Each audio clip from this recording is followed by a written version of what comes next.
Hey man, how are you? Here, hang on. I think it's just setting up the recording right now. So I think we're good actually. Nice. Thanks a lot for doing this, man. How are you?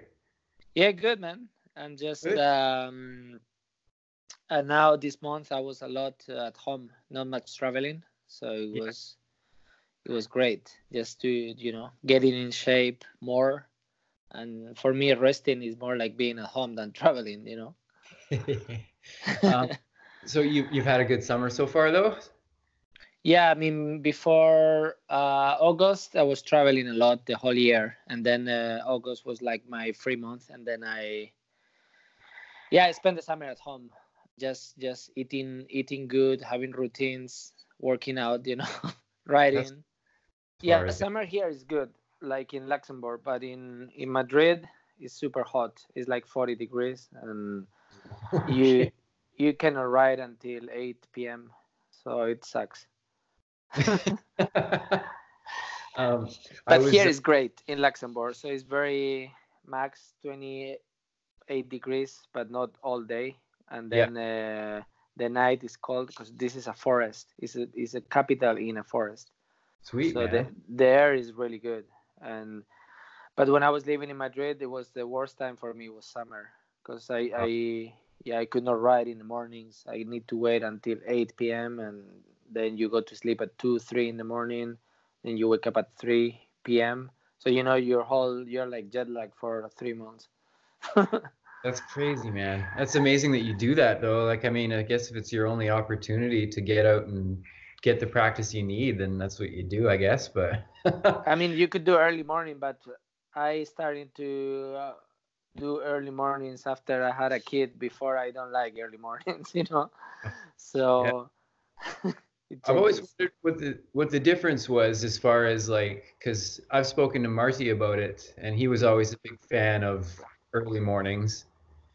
But like you say, I was always good with early mornings, but ever since having like we just had our second kid, Oh, and congratulations. yeah, man, thanks. It's been absolutely awesome for sure, but it sure changed up the schedule like pretty drastically. So I've been kind of debating whether I keep fighting with getting up and doing early morning practice or if I stay up later. So I don't know. Seems like Mm. everybody's their own kind of favorite. Did you prefer evenings originally or? Originally, yeah, when in Spain, because in Spain I used to go to sleep around 1 or 2 a.m. and woke up always 11. So my whole schedule was late. you know. Oh, But since I moved to Luxembourg, people have dinner here around 7, and then you wake up by yourself in the morning. But in Spain, you used to have dinner around 9 or 10, like everybody does there. oh, So it's different. I think it's better here for the body. It's more like your natural clock is better. right. Yeah, that's cool. So how many years have you lived in Luxembourg for now? 8 years now. Oh, okay. I thought it was more recent for some reason, but that's a good amount of time. So you met your wife was from Luxembourg, right? Yes, she's from Luxembourg, yeah, but she Yeah. grew up all her life in Sweden, and we met in Copenhagen when it was the launch of Red Bull Denmark, and then she worked for Red Bull Sweden, and this is how we met through Red Bull. That's great, man. So Red Red Bull Bull. gives you wings for real. She was working in the wings team also. I was just gonna crack the joke that yeah, Red Bull's done a lot for you in life, and it really Yeah. has, man. That's amazing. That's really cool, man. It's funny, like I was trying to plan how I wanted to do this podcast, and like I've done podcasts where I've really scripted everything as far as what I wanted to ask, but I have always enjoyed your topic of freestyle. And I put a little list together, but I think like yeah, I've just been really excited to just hang out and talk a little bit, and just kind of wing it because like you and I, we've met in person a couple times and had a good conversation, but we hung out last year in at Fees in Edmonton, Hmm. and Yes. I was like, I think I mentioned to you, I can't remember if I did or not, but I was just thinking about starting the podcast around Okay. that trip. And then you and I, like when we were in Edmonton, I think we just hung out and we talked for. I don't know, 45 minutes or something like that, just about nothing. It was like a great conversation. So Yeah, that's good. it was kind of those things that are just really like, I really enjoyed talking to you as well Thank as you. like several other people at that trip. But I was like, yeah, I should totally start a podcast because I don't know, I just enjoy the conversation I end up having with people, especially in person. I think Skype is kind of the next best thing, but Hmm. and it was funny because I was going to probably kick off the conversation with I've told you this before, and I think I've told the story on the podcast, but when I was in Amsterdam in 2013, I didn't ride Flatland or anything like that, and I just randomly, completely by chance, came across you. You were practicing at the Lido spot in Amsterdam, and I just stopped and watched you for like maybe a half hour. I was just on the little bridge Mm. that over from Vondel Park there, and I just watched you practice for like a half hour. And I think I walked past and said hello, but we didn't have a conversation or anything. But I became obsessed with Flatland after watching you riding. And Oh, nice. Yeah, I think you told me. Yeah, I somehow you told me that story. Yeah, I think I told, amazing, man. yeah, it was a really impactful thing. It was like I had my bike ordered on that trip, and it was basically waiting for me when I got home from my Europe trip.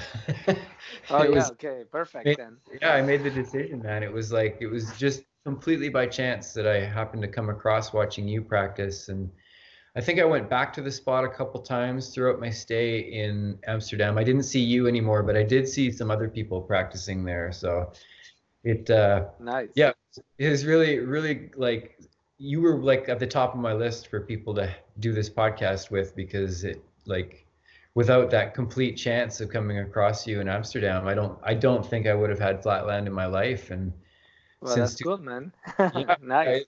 it completely was because of you. It's like one of those moments where you might have just been practicing, focusing on your own thing, and it's I think as riders we forget about the impact that it can have on some people that watch it, and like most people just walk past and say, "Hey, that's cool," and then they go on and don't really think anything of it. But it's one of those things that really does stick with some Mm. people. Definitely, yeah. Uh, have you had that kind of circumstance with people? Like, have you convinced many people or had an impact to get many people into Flatland before? I think a lot told me that they were inspired by me when they watched me on ESPN in X Games competing. A lot of people said that they got inspiration by my style mostly, I think, and they got just motivated to go and ride. And that was a big compliment, because I had no idea about those ESPN things. We don't have that channel in Spain. Back then, we don't even have internet. So I didn't Wow, even know what ESPN was. that's So amazing. many people in Asia, Latin America, also in the US, Europe, told me that they watched me on those X Games, European X Games and stuff, and that they started to ride because they watched it on TV. That was great. It was great to know. That is cool, man. It's like it's nice to see the fire of Flatland kind of catch on with other people, and Hmm. to see, especially around that time too. It was kind of like I grew up in North America, and I was more of a fan of ramp and dirt and things like that at the time. But yeah, the ESPN and the X Games, it was just massive over here in like the late '90s, early 2000s. Really, it was like just yeah, it was huge. It's, Yeah, yeah, yeah, big time. We knew it because sometimes they show it in Spain in some other TV channels, but only like a resume of the final. And then they have somebody talking with no idea about the tricks. So we will always make fun of the name of the tricks that they use for flatland. Had nothing, absolutely nothing to do with the reality, but it was fun. yeah. Yeah, it's cool. It's nice to see that it is a little more commonplace now, especially I guess with fees for sure. Like the fees broadcasts are usually put on by people who know the sport quite well, and I guess yeah, it must be kind of cool for you to see kind of the first like iteration of it being on a giant stage, and to see where it is nowadays, where it's like a very like it's very popular, and a lot of people are. I mean, it's still I don't know, it's still very underground for sure, but Hmm. people a lot more about the sport, which is interesting. Yeah, the sport is better seen now than in 2000. Yeah. Now you're an action sport athlete and you're like a hero for many people, but 20 years ago you were like a delinquent for them. That's how people used to look at me always. Wow, that's well, the joke's on them. Yeah, it's funny. And now those people who used to look at me that way, now they're like, "Oh, could you take a photo with my son? He loves what you do." you know. Yeah. But before I was like, "No, I'm a professional BMX rider." They will be like, "Oh, you're so weird. You're probably doing bad things. Don't talk to us." Yeah, and meanwhile, Flatland is like the most kind of peaceful brand of BMX with the most like, you have to be a very disciplined, organized person to keep up with that sport. So as a comparison to martial arts in like Japan and thing in China, and it's something that actually is of great benefit to youth to get into, and it teaches a lot of. I mean, I'm speaking to somebody who obviously knows all this, but it's yeah, it's interesting to see that it, like you say, it always has been kind of viewed as a I'm trying to think of the right word, but like, a renegade kind of delinquent sport, but it's something that actually it develops a person on such a cerebral level, which is pretty interesting over the years. Yeah, it's just like when I started, we were a crew. We were like maybe 30 riders. So I think this is was attractive for me, not only riding but being part of that crew, all my friends, and of course we were troublemakers. When we were off the bike or going from one place to the other, but we were teenagers, and you have to put that energy out somehow. And I think now people are starting to ride the street because they gather into crews, and I think this is the best way to start. But Mhm. because if you have to start riding by yourself alone, I think it's very difficult. I don't know if I would have done it. It was mostly for me to be part of my friends group. What was attractive.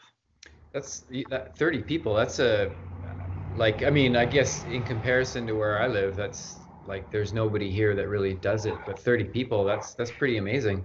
Yeah, Madrid scene was crazy. Even 50 people in the weekends from all the neighborhoods. So everybody's known by the neighborhood name you belong to, you know? Wow. So that was how we nicknamed each other.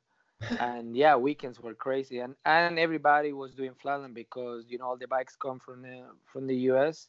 So they're super expensive. So nobody can afford to do street.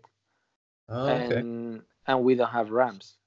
So flatland was the best option. Wow, that's Uh, interesting. and the cheapest also. Right. That's interesting because out here, as when I was just trying to buy my bike, I had to order it from like another country because it was impossible to get anything flatland related out here because everything where I live is all ramps and dirt jumps, and it's like that is completely common.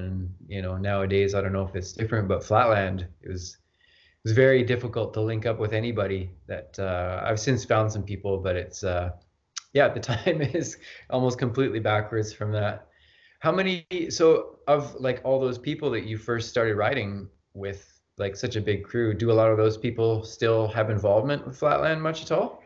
Well, one of them make the biggest Spanish BMX distribution, and he sells, I don't know, maybe about 2,000 bikes a year during in about 90 shops in Spain, and he's fully living on this, and other guys too.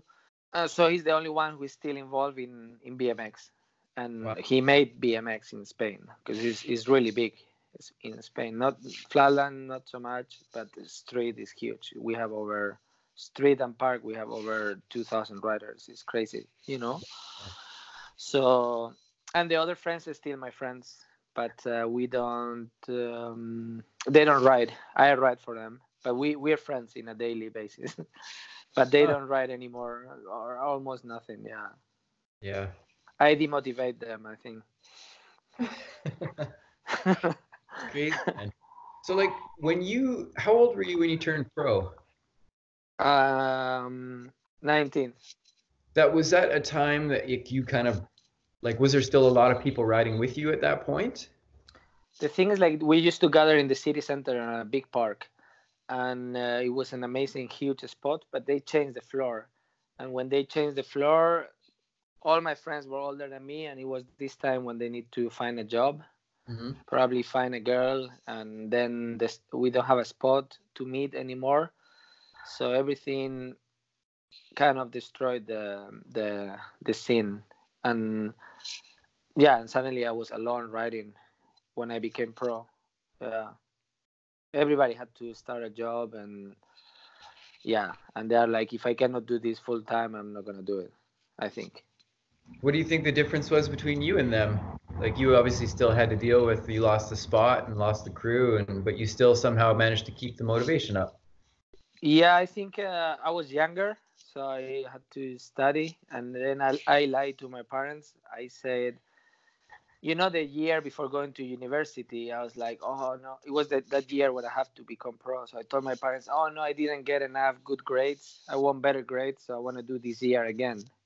But it was a lie. It was just to earn free time to ride.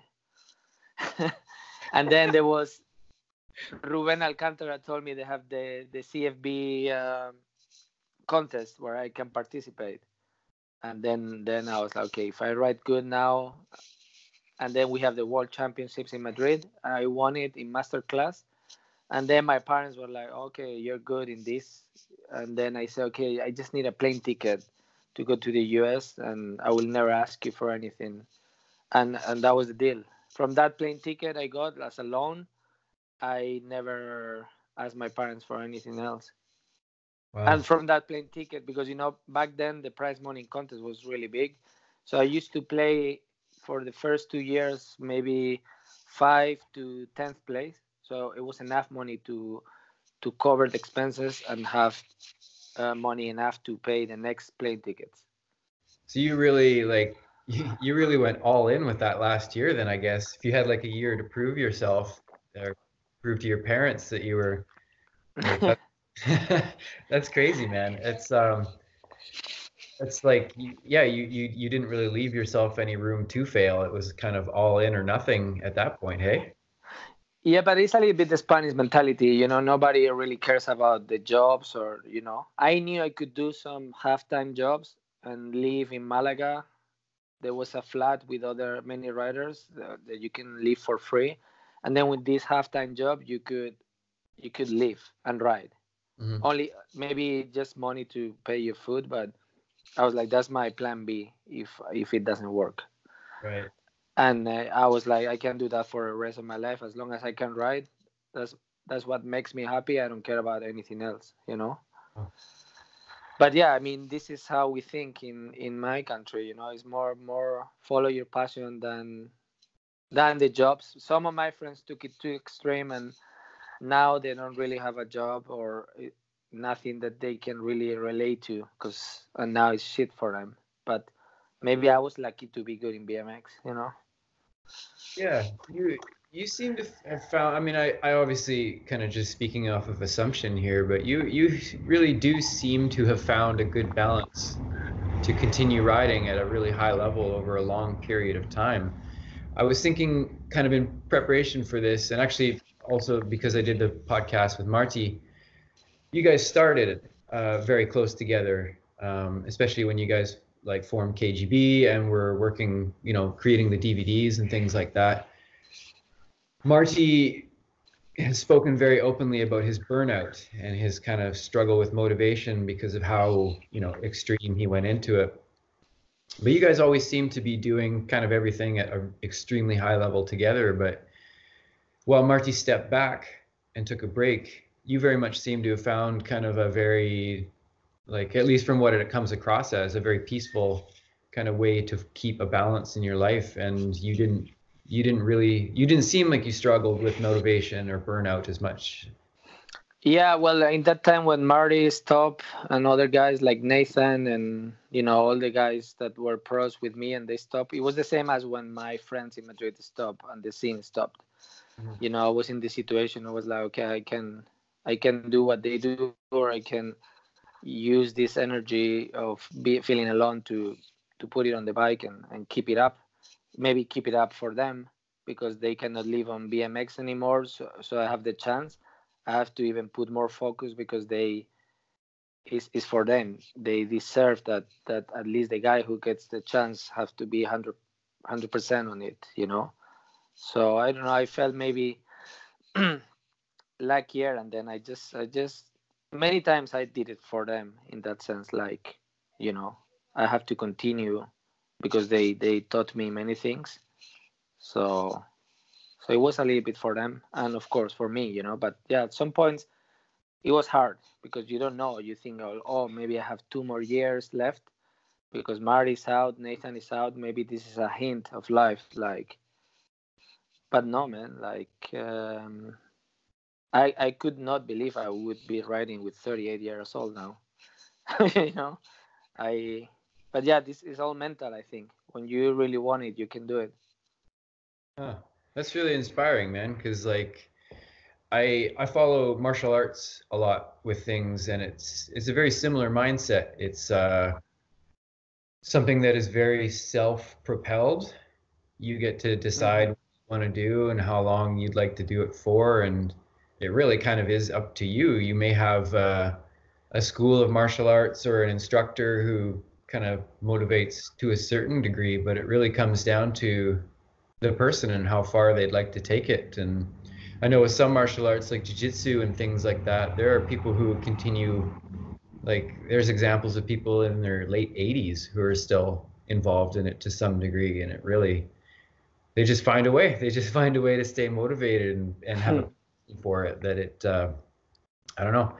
Yeah, it's interesting to hear you talk about it because like you say, you found a few little reasons maybe to do it for other people as well, and reasons for yourself. It just seems to have worked, which is really good. Well, my base is martial arts. I was almost black belt before riding flatland. So from 6 to 14-year-old, I was doing karate, and I had a Japanese master. I was doing karate though, and I won a couple of contests. And I was so sad to leave karate for BMX actually, but I don't know. I thought I have to make a choice, and I realized many years after that all the discipline and all the everything I learned from karate was my strong base for flatland. But I realized this recently. I never connected before, you know. No, that I mean that makes a ton of sense because you may have left behind the physical aspects of martial arts, but you very much continued on with the whole psychological framework of discipline, and it's a very like self-competitive framework as well, with uh, learning how fast you'd like to learn, and it applies very much to flatland from what I've been able to see so far. Yeah, maybe. I mean, I it was something I didn't know. It was something inside of me, maybe. But I think one thing I must say about myself and writing is like I never took writing as something that I have to do or as a job or even as some tricks I have to do for contests. I pretty much freestyle all my life and I did whatever I felt for fun. I always follow the fun.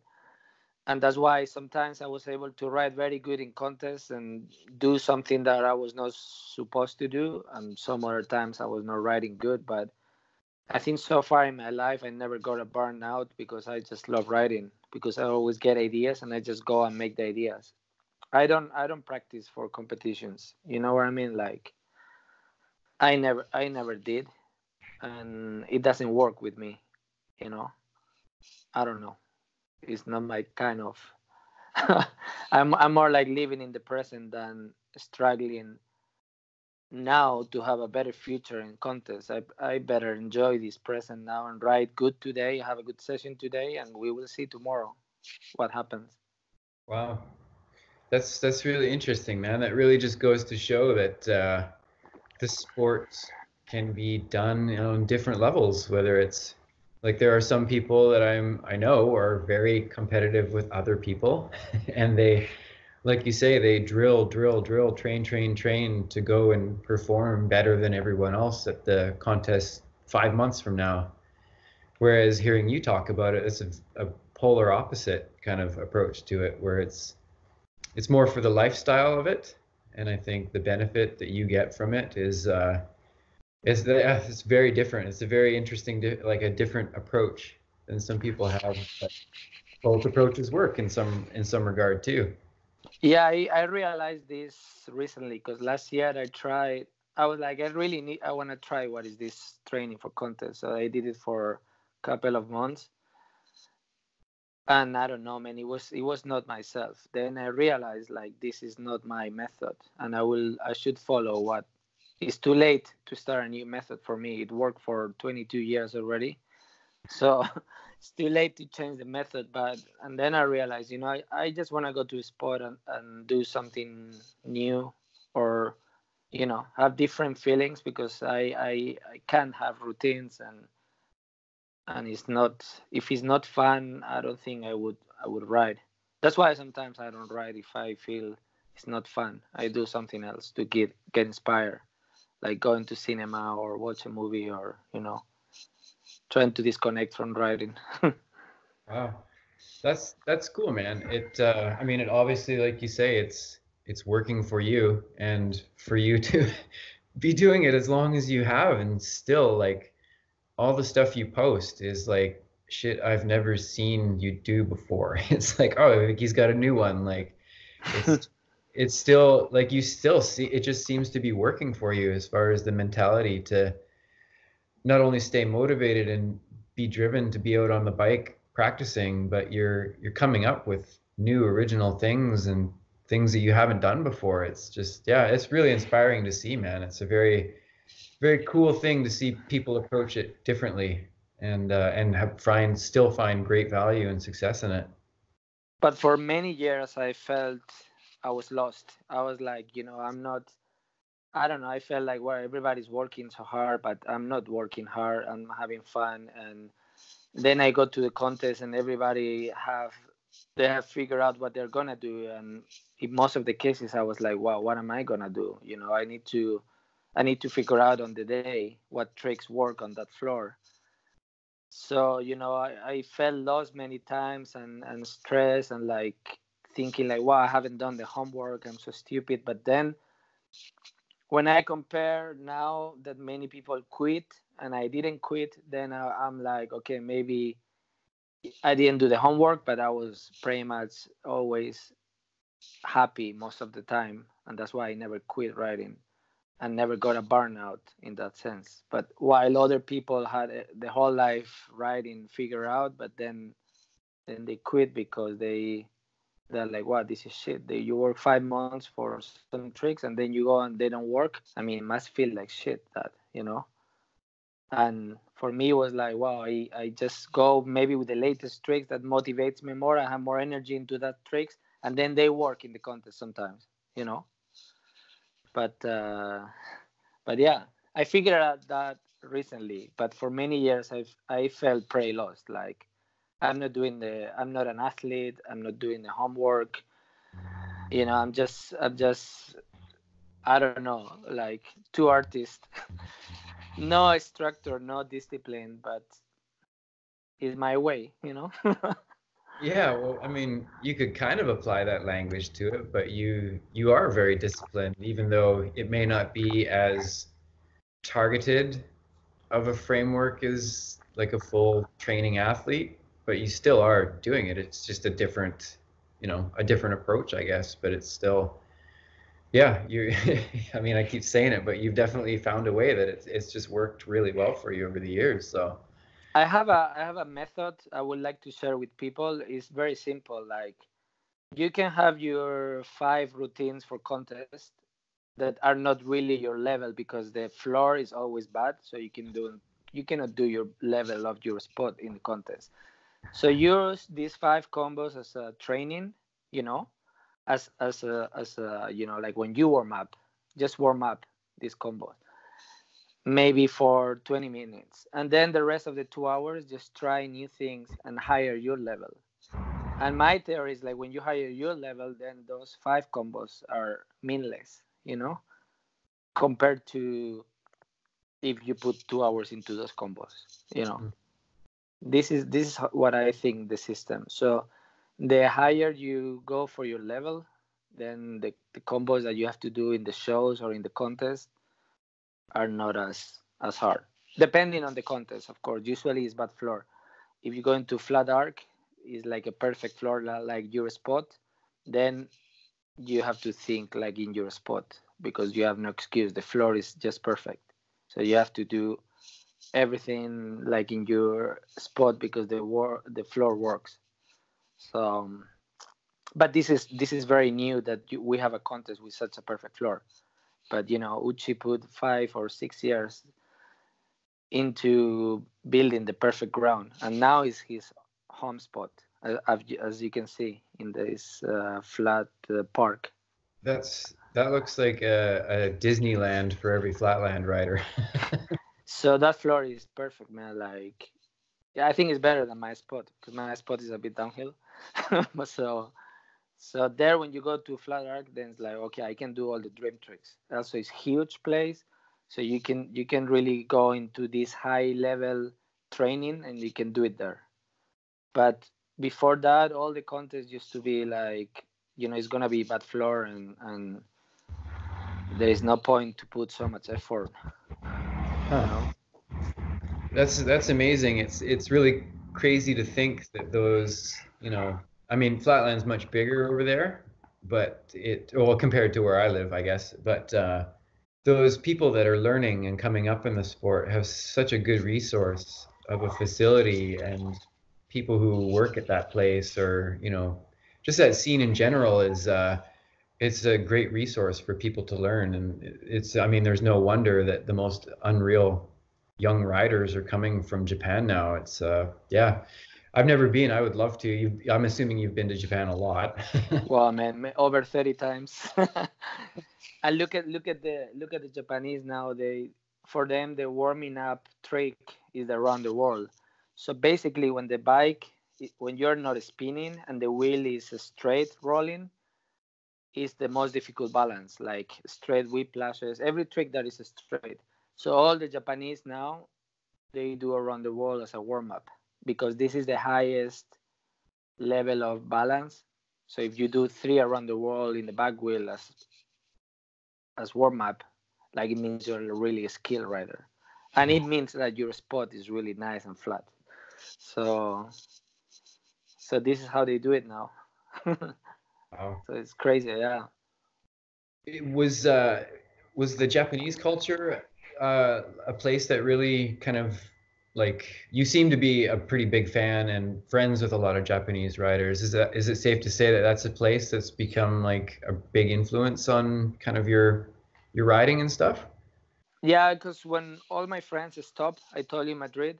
Um, that was in the year 2000. Then I was riding alone, and then in 2001 I went for the first time to Japan for a tour with fly bikes of 2 weeks, and then the scene was way bigger than now. There were like maybe at least 100 riders in every spot, and we did around, I don't know, 10 cities. So, and everybody was doing different tricks, completely different tricks from each other, like.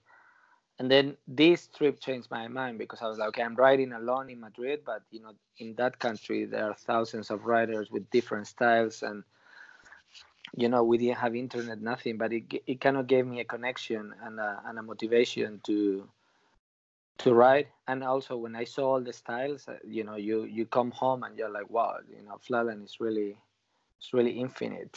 you know so it was always good motivation, and I like the originality they do because they always think that they told me many times, maybe I'm gonna do one trick and that's all I'm gonna do in my life, but it's gonna be my trick and it's gonna be a good trick.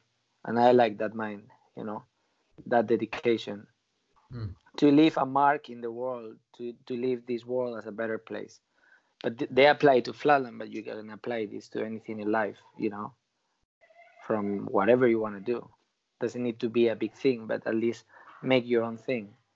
This is what motivates me from the Japanese culture. Wow, that's really cool, man. That's an interesting take on it. Is Yeah, for you to spend time there and kind of take all that home with you back when you go back, to somewhere where you're going back by yourself. That I kind of understand that is in a little sense. I mean, I haven't been to Japan, but I yeah, I take great inspiration from going and experiencing a different environment, and it just yeah, I always come home feeling very different. That's why when I first started riding, I made an effort to go to contests. Even though at the first beginning, I didn't know how to do much at all, but I just really liked the environment, and I came home with just a different mental outlook on riding completely. And it was like, I don't know, it was interesting. Like me feeling that, I can't imagine how impactful it would have been to go to somewhere like Japan where it's, you know, the highest level with the most people doing it. That would change everything for sure. That makes a lot of sense. Yeah, really good motivation. Yeah, definitely. And also before the scene in Europe was super big. Pretty much in every capital there were some pro riders with many different styles in Europe, Hmm. and that was great. Also, that was a great. There were way more riders before than now, so that Wow. was that was good. But we were only connected when we see each other in the contest because we don't, or I didn't have internet, until 2004 or something, you know, so late. Crazy. That's cool, man. So like, I think one thing I definitely wanted to ask you about specifically, and you kind of brought it up earlier in the conversation, but so you travel a fair bit, but then when you come home, you say you get a chance to like be healthy and eat well and exercise and stuff. I'm always fascinated with people who are athletic who manage to just stay healthy for such a long time. Have you dealt with much injury or anything like that over the years? Not really, but I think until 12, I did whatever I want in in terms of eating and maybe drinking a lot in every trip, getting really drunk, and then I got a really low back problem. I went to a physiotherapist. She's Spanish and she's a lot into the Chinese culture, and then she gave me a lot of tips in terms of diet and things to do to change, because she was like, you are 31-year-old back then, and then you need to change. You cannot live in eating whatever you want, drinking. And so she gave me a motivation, and it was just when I moved to Luxembourg. So the best years of my riding came actually from 2012, when I really became more. That's why I say when I really became professional. Even if I was a pro before, it was when I was really, starting to be aware of my food, of things in my life that really made an impact. Wow. That's cool to hear you use the term that you decided to, or you decided that that was when you actually did turn pro, even though you were technically a pro on paper. But that kind of just triggers a weird little thing in my brain. I read a book called Turning Pro by an author named Stephen Pressfield, and Okay. it's kind of, I guess you could maybe put it in the category of sports psychology, but yeah, just the kind of mental decision, and maybe it takes something like a threat of an injury, or some kind of thing where you have to decide that I have to make a change. And like, especially with health, I came from playing hockey, and so I dealt with Mm. injury a bit and stuff too. But yeah, it's interesting to hear you use that term when you decided to turn professional, even though you were professional already, because there is a thing in sports psychology where that shift happens with people, and when it does happen, it can literally change the course of a person's life. And when you have something you're passionate about, like Flatland especially, it's a job to you, but it's also like first a passion. And for you to make that decision that it's more worth it to you know go down this other path where you think you're going to be healthier and you're going to be able to get over injury and stuff like that. And yeah, that's amazing, man. That's really, really cool. All on the sake of continuing to ride Flatland, hey? Yeah, anything to keep on riding. And then recently, this year, I'm suffering from tennis elbow, the tendinitis. I have it for 5 months now. So then Red Bull Spain is helping me with a training program. So I went to they took me to the physiotherapist doctor of the Olympic athletic team in Spain, and Wow. then yeah, then he gave me a full program of that was something I didn't do. I didn't really know how to work out, never. I was just doing yoga and Tai Chi aside of riding, but then he gave me a completely different workout plan so I can be strong when I'm not riding, and I can like make my tendons and muscles strong for the coming years. So I did it for 2 months now, and I really feel like a big change. And so it's more workout and maybe a little bit less riding, but I don't need many hours of riding anymore because I think it's more mental. So what I want to do, I just do it. I don't need 5 hours riding, and I cannot even ride more than 2 hours nowadays. But the workout is really helping me to be better on my bike every day. I have to. My circumstances is my age also, and I'm not a teenager anymore, so I need to working out is more important now than riding if I want to keep on riding. Riding is more mental, you know. So now it's a big help since the last 2 months, and a big change also. I I'm also treating myself with acupuncture, so I started only 1 month ago, and so a lot of big changes, but really good, man. I feel better than ever. That's That's great. good. That's really cool. I you may not get the hours on the bike that you say you once would, but I almost feel like if you're taking care of all those the health related things off the bike, I feel like the time on the bike, even though it's not as much physical time, it's probably more productive because you're feeling well, your body's working really well, and you know, your mind starts to work better when your back doesn't fucking hurt all the time too. So Yeah, yeah. um, But then last year I wanted to change all my tricks. I was tired of all the pivoting tricks, so I realized like kick flips and bike flips and tail whips are less effort, are more mental, but are less physical effort. But really, then and it's true, but then they are worse for your tendons because you okay, move so fast, so the tendons suffer. So I have the two tendons on my arms, and my Achilles ankle is also hurting. So, but that's my decision now, and I'm gonna continue with this style of flipping and kick flipping, and because I really like this. But and I thought it was gonna be less painful, but I'm more injured now. So you never know, you know. But I believe in the future with the workout, it will be better. I think. I think you're right, man. It's something that like I since experiencing a back injury myself about 5 or so years ago. Mm.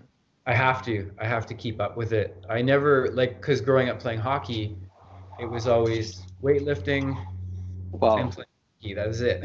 Like, there was nothing else. And then when I started riding flatland, I actually sustained a back injury probably about 6 months after I started riding flatland, and I Wow. was I was so it was probably like it was so shitty to go through that, but on the other hand, it was probably the most pivotal moment for me because I really realized how terrified I was of A, living in chronic pain all the time.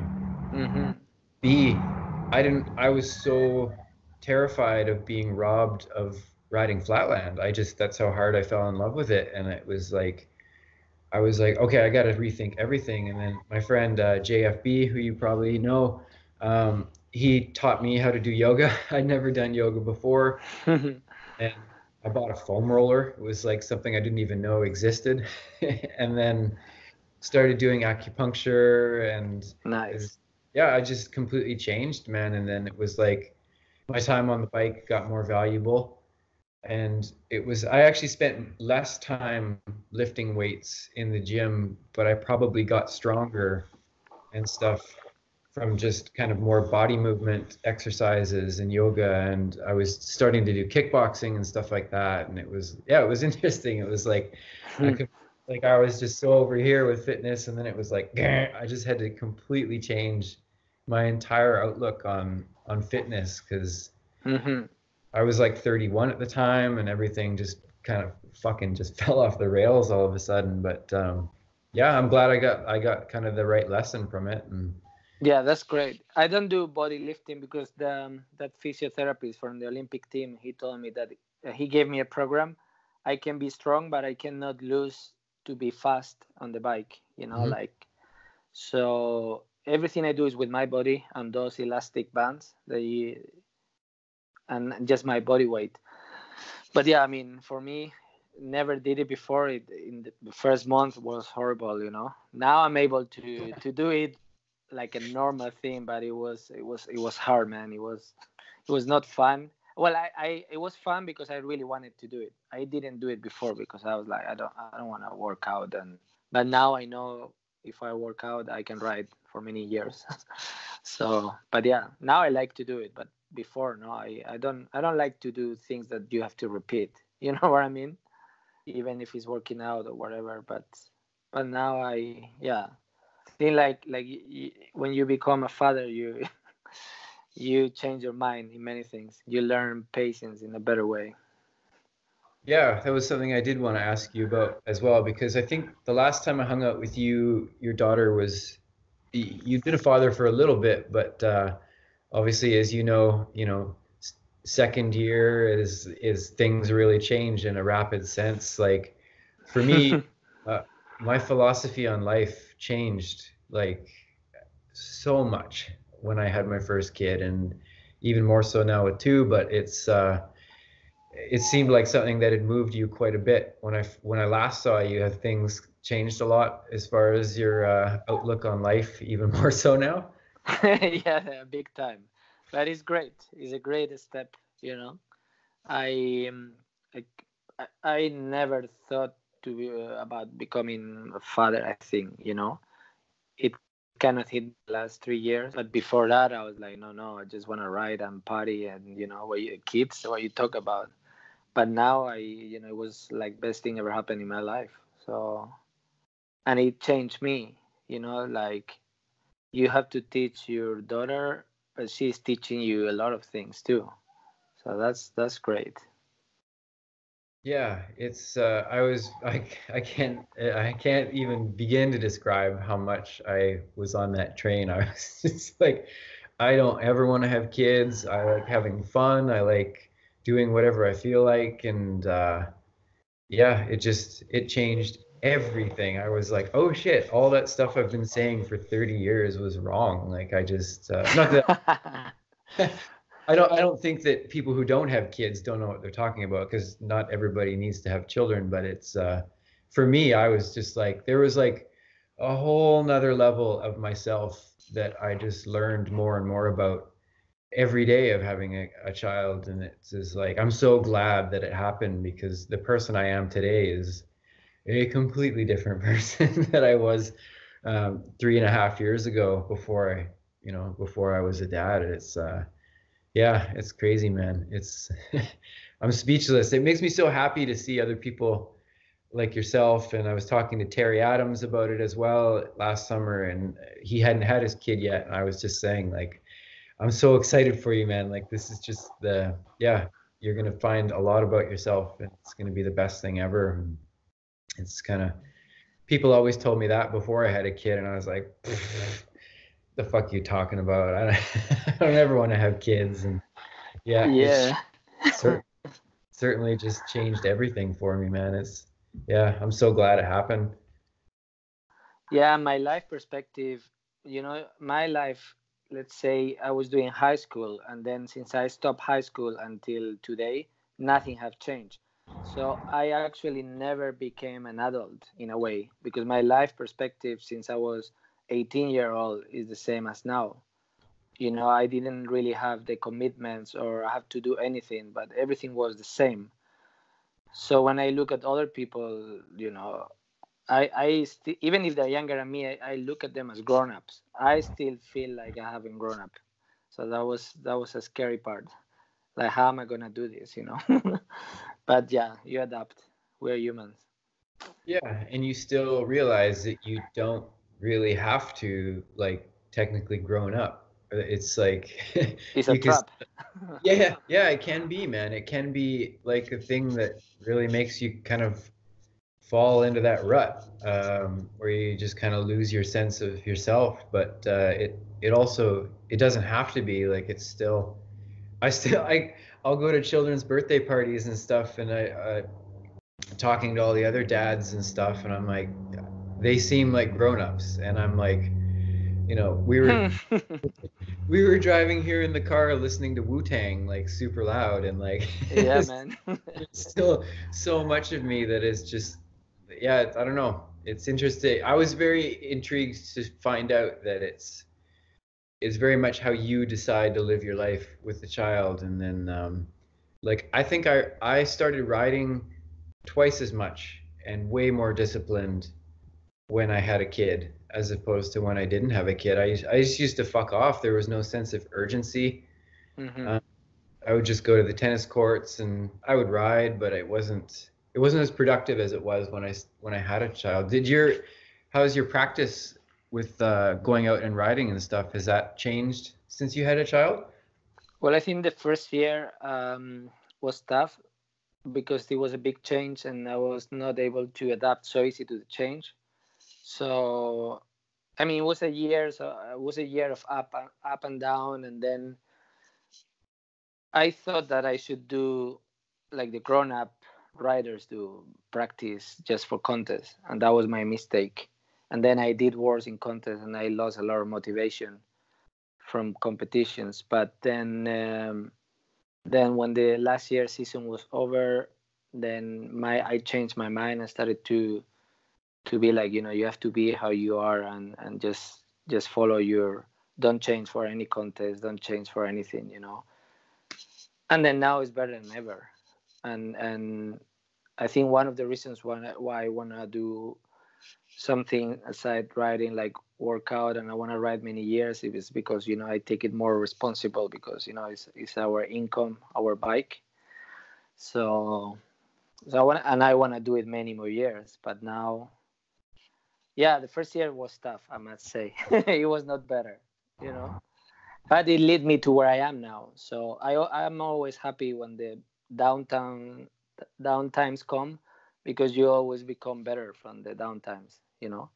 You cannot live your life always in the top. Like, even during my career in 19 years, some years I stopped, like between when I won, let's say, everything, I stopped 2 years competition, just to get away from that and learn new tricks and go back to my roots of progression, and then come back 2 years after. So this is what I'm doing now again.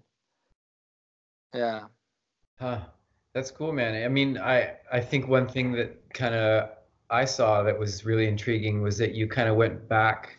You even changed your bike style. Like the physical bike that you're riding is like you've gone kind of to like a little, maybe safe to say, like a little throwback setup with like a different frame setup, different bar setup. Like it looks like you just totally all of a sudden were like diverted from everything that was going on and started doing your own thing, as far as not even the tricks that you were doing and the stuff you were practicing, but your physical bike is like a completely unique, awesome looking bike that many people haven't seen that kind of style for many years, which is, that's super cool, man. I think Yeah, that's I, just, I get bored. So, this is also a thing. If you're bored of your tricks, you maybe have to change your setup. And the most extreme you change your setup, the easier it's gonna be for you to drop everything you do and start something new. This is, I don't know, I always change. I was the tester of the KGB frame, so I was always testing low bars, high bars, and short frames and longer frames, heavy, lighter. And it's good. You always can learn something from every bike you ride. But if you're always in the same setup, I don't know. I think it's boring, because in flatland is fun to try different things. That's why I put my brake back 2 years ago, just to have a feeling. But then I realized I was not interested to learn any more tricks with brakes. But I had a good time using it. Wow. Yeah, but it was harder than before because the bar is a bit wider now, so it's a way more difficult to do tricks with brakes with a wide handlebar, or what Interesting. I want to do. Yeah. Hmm. Well, I mean, if it's any indication, like watching your flat arc runs this year, it was it's like, holy shit, Vicky is definitely throwing down some crazy stuff that like you had a couple runs where it was like you threw two bike flips in one line, and like it's just, it was amazing to watch, man. Like, because I watched you last summer in competition in person, and that was a very different rider in a sense than the one that just competed recently. And it's yeah, it's just amazing to see you kind of rewrite your style um, on, you know, on the bike with the tricks you're doing and with the bike that you're riding in itself. That's really impressive, man. It's cool to see. Cool to see. I'm happy you like it. I always like to change.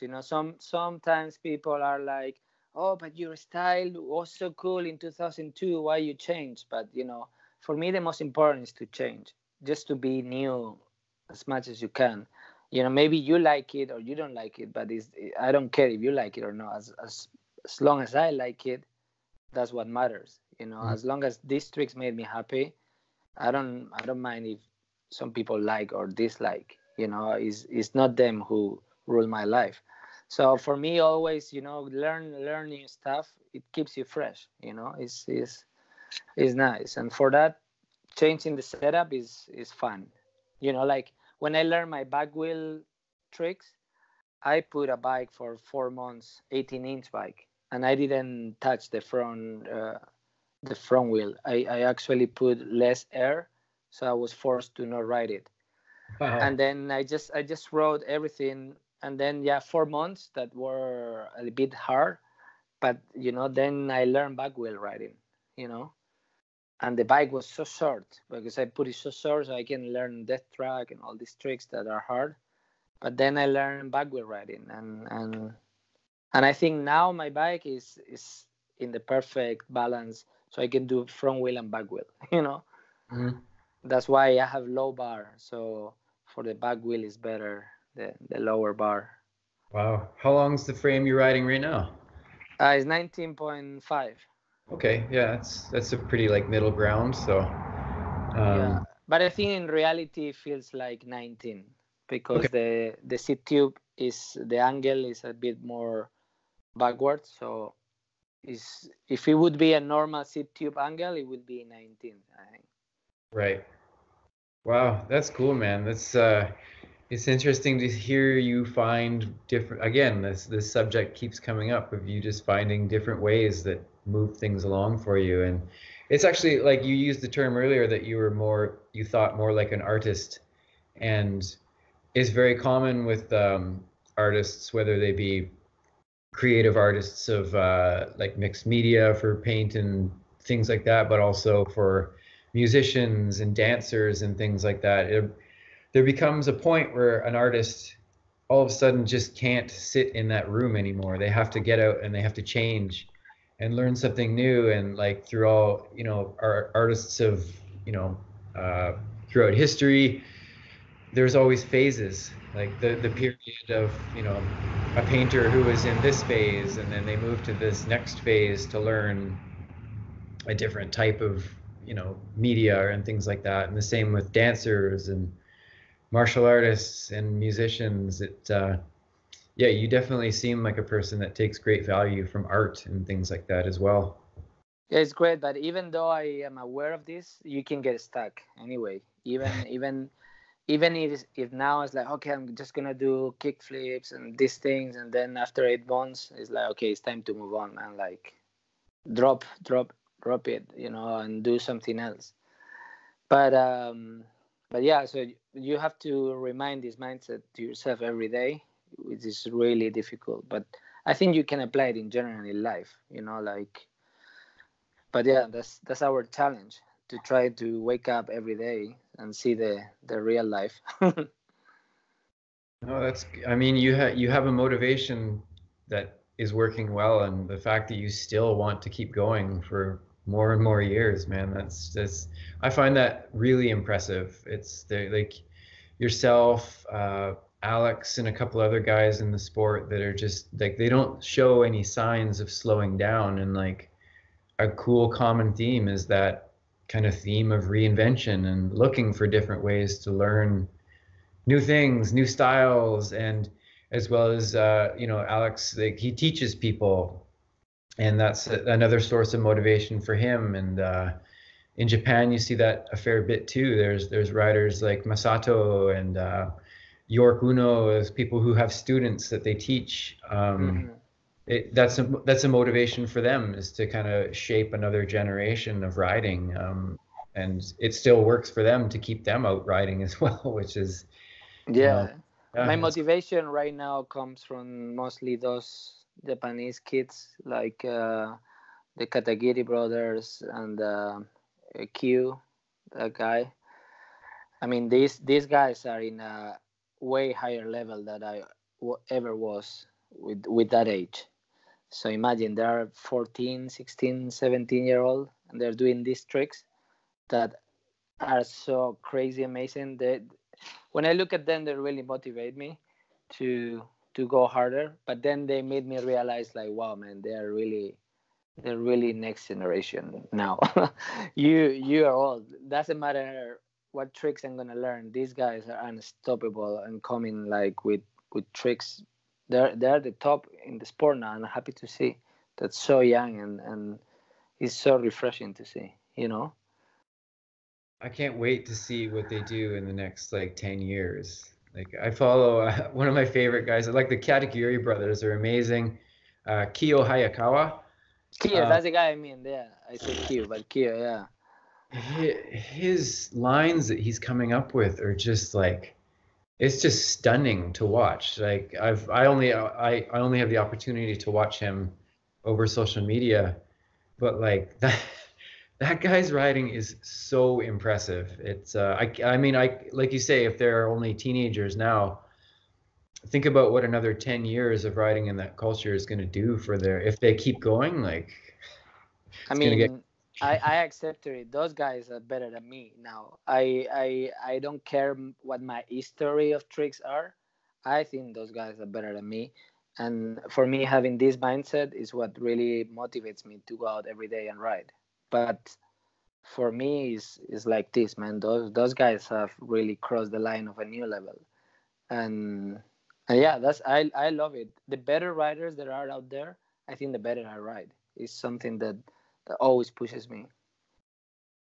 Well, you still seem to have a hunger for it, man. And if it's from those guys or whatever inspiration you take from it, I'm certainly, I love seeing that you still have this passion for riding. And like, because I'm the same way kind of with you. Like you literally got me riding.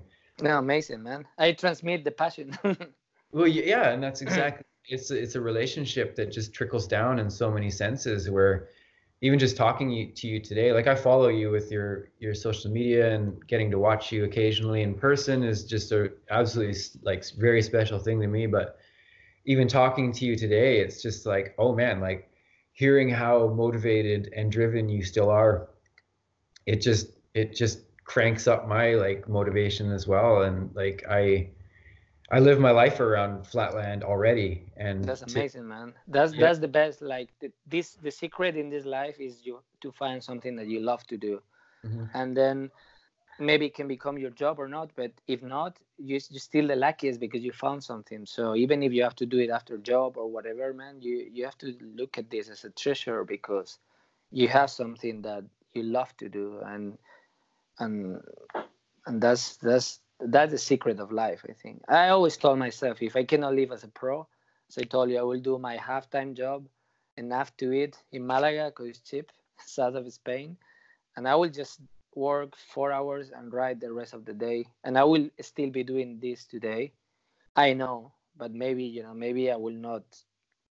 Yeah, maybe I will not even have a girlfriend, but I don't mind. For me, riding is until I die. I know, that's for sure. However it is, whatever price. But so far it's like this now. That's Unless I find another passion.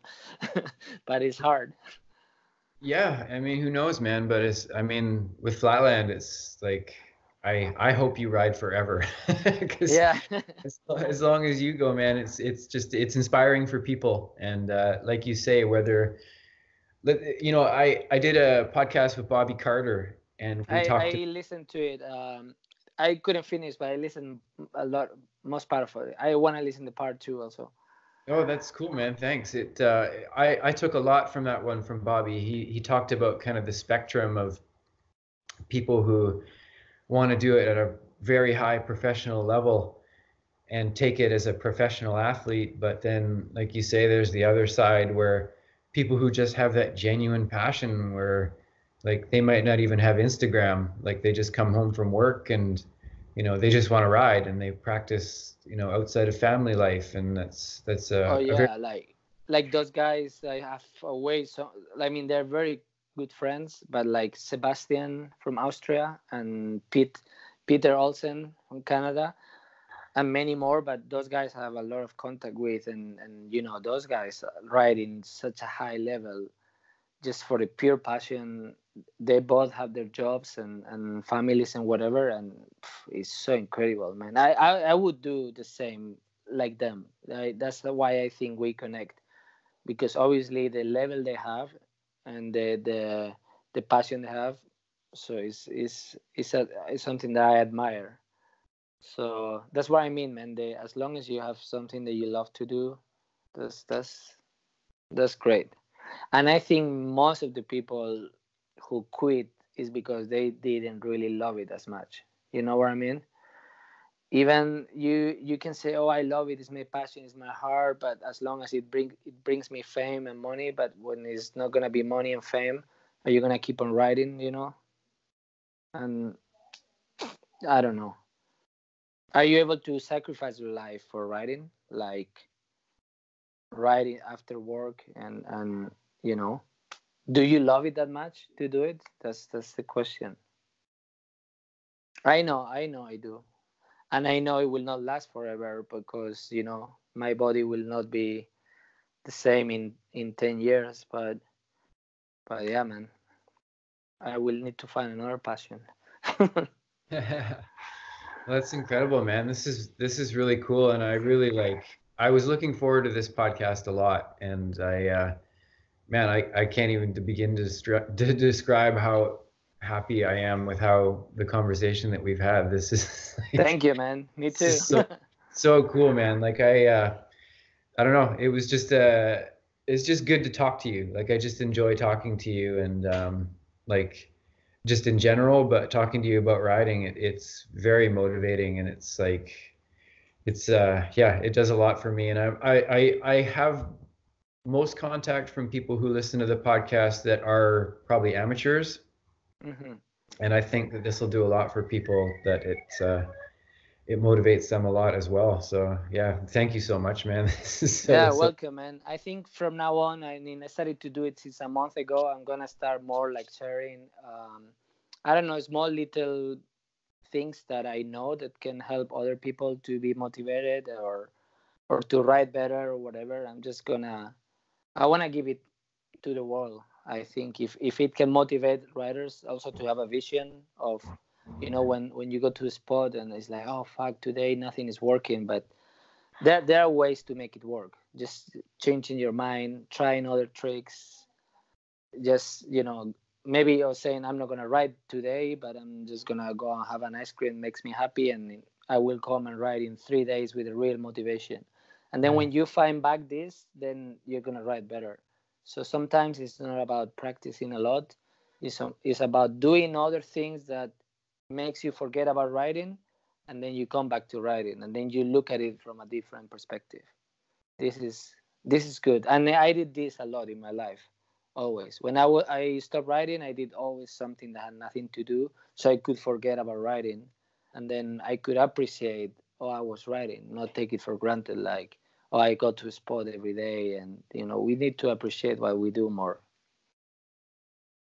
Oh, that's great, man. Well, I mean, I would love, and you're welcome anytime to do this again, because it seems like 6 months for you is a lot of time where you've thought about interesting things, and unpacked things mentally a lot with the sport. So yeah, it'd be cool. I'd love to keep in touch with you, man. And like, Yeah, of course, man. I think I learned this from my daughter, because you see the kids, they change every week. They grow, and what they like last week, this week they don't like.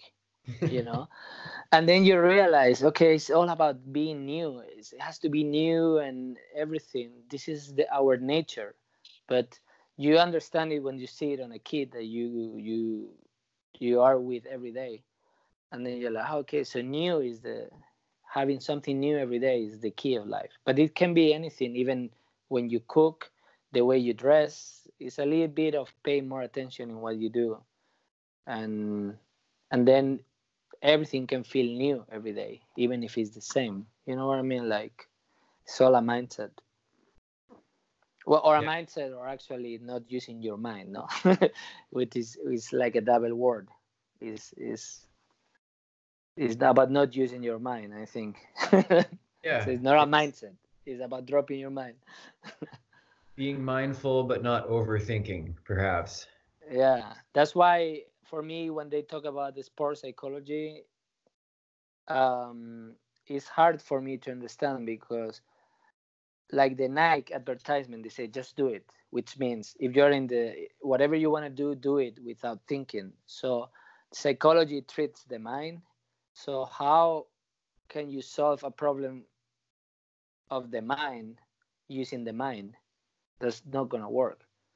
So I think it's not about the sports psychology. I think we need to find a way to drop our mind and do things, not use the mind to drop the mind. That's never gonna happen. It's like it doesn't make sense. Wow, that's But cool. I yeah, I honestly I do understand what you mean, and it makes a lot of sense for somebody who's put so much time into the sport to continue to learn little things like that, and like you say, to draw influence from lessons that you learn from your daughter. Like it's you seem like a type of person who gathers little bits of information from a lot of things, and it seems to work to your benefit really, really well. And yeah, but that's I have really bad memory. I always forget them. That's the problem. yeah. Maybe I have sometimes a lucid mind. Oh, this is the way, but next week is like, oh, I forgot. What was it? you know. So it's always, I think, new ways to remind yourself. Maybe this way of enjoying life. Maybe. Yeah, yeah, that's great, man. It seems to be working for you, and I take a lot of inspiration from it. That's very, very cool. That's great. Yeah. The most important is to have fun, I think. So Nice, man. Well, this has been great. I'm pretty speechless as far as like all the things you've dropped here today. This is just been a great conversation, dude. And I honestly could talk for hours, but yeah, me too. yeah, But it I was great, man. And anytime, yeah, just also give me a call, no problem, man. As yeah, friends, no I problem. appreciate. Yeah, thank you, man. I appreciate that a ton. Like Flatland's a very big part of my. I mean, here, let me show you. Like this is my house now. Oh wow, you have a spot in the home. That's amazing, man. I live in the forest and I get to Flatland every day. It's I just tie my dogs up right outside there. They just chill. Wow. It yeah, I mean Flatlands aside from work, my children and my wife, it's the thing. I wake up at 5 in the morning to ride every day, and it's like yeah, That's the best time, actually. I think so. It's tough sometimes though, man. It's a Yeah, couple days during the week I'm just like, God, what am I doing? I should be sleeping, but yeah, I kind of need to. I but feel do you do like a little bit of yoga before practicing? I got my foam roller and my yoga mat right over there. Yeah, great. I make myself do it. The night before I go to bed, I roll out my yoga mat and I leave my foam rollers and I put the dog food in the dog bowls right next to my yoga stuff. So I have to feed the dogs in the morning when I wake up, and it's like, well, I feed the dogs and then I do my yoga first thing and kind of shake the cobwebs off and drink some water, and And yeah, my bike's right next to me here, so it's yeah. That's good. Turn the music on, and I don't know, even if it's just a half hour or something like that. I'm a different person throughout the day when I kind of make sure that I do that. And if I come back later in the day and practice, then that's great too. But even if that's the only time I get, it's I don't know. I'm different. I'm a different person throughout the day. Yeah, that's a good switch that your body and mind gets after doing yoga, riding, or something. Yeah, you should try Tai Chi. I was recommended by a friend a year ago, and it's super easy to do because not like yoga, like you have to stretch. Tai Chi is a completely different. You can find in YouTube the basic moves. It's only 20 minutes. It's usually old people who make it, but it really puts you, it's different than the yoga, and it really, maybe for waking up, is a little bit less I would say less painful than the yoga, and it really helped me in many ways, man. You will start feeling it after a month, or if you do it constantly, but I recommend it, and it's something that you have to do completely alone and by yourself, because my wife, when she saw me, laugh of me, because you do all these small moves like this, and okay, it could look like a lot of fun, but just maybe puts on YouTube and the basics, and really, man, it's really amazing. It's all about the circulation of the energy and our blood in the body, and it's really cool. And it really helped me with writing, a lot. So I recommend it for you, if and everybody, like not only old people. Well, yeah, I'll give it a shot, man. Yeah, I'm also a very open-minded person as far as especially when it comes to flatland. If there's anything that can better my riding, I'm all in, because it's like a very important thing in my life, and anything that can make it better is yeah, it I'll give takes it. time, and I was lucky to meet that guy who was a Tai Chi master in a contest. He was a volunteer taking guys on and off from the airport, and then I'm gonna give you a class, and I made a small class and straight to the contest, and it was really good. I was riding, suddenly all the tricks felt super light, and the body felt super light, and it was nice. Yeah, no, that's cool, man. I really appreciate the recommendation, and it's yeah, I'll start this week.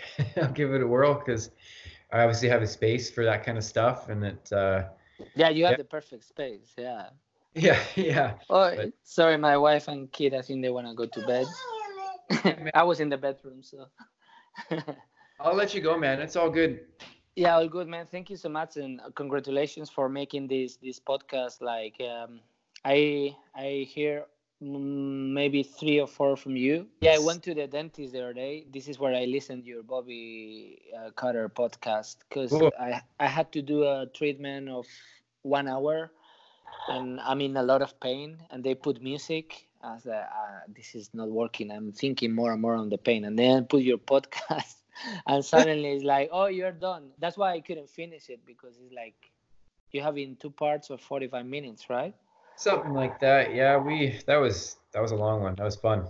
Yeah, so maybe the last 10 minutes, but I was like, I'm so stupid. I should have put it from the beginning, because it really helped me to don't think about the pain, and I was just like listening to you guys. That was really good. Oh, cool. Thanks, man. That's funny to think of when we were recording that. I would have never thought that someone going through dental surgery, would be enjoying that podcast. Yeah, the dentist got disappointed. Oh, you don't like my music? I was like, no, it's not about that, but your music is not helping. I need really to put my mind out of here. So I put Wow, the headphones, a that's little fun. bit of antisocial, but yeah, it worked. So Yeah, I'll have to te- I'll have to thank text you. that. Yeah, yeah. Bobby will get a laugh out of that too. But yeah, dude, I'll let you go, man. Let's just stay in touch. Like it's kind of weird doing it over Skype. I always feel kind of robotic, and it takes a little bit for me to get going, but with you Wait for is the very 5G, then it's a hologram next time.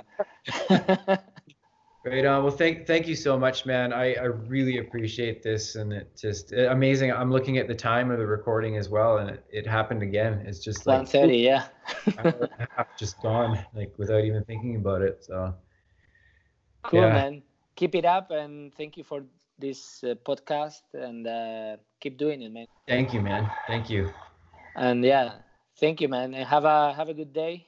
I go to Yes. sleep now, so Have a good man, and I hope you, if you get out riding tomorrow, I hope you have a good session. And yeah, I look forward to staying in touch with you, man. This has been really cool to kind of further the friendship, even though it's over a computer screen. It means a lot to me. exactly, man. Anytime. All right, Take dude. care, bro. Thank you so much, man. And yeah, the best to you and your family, and likewise, bro.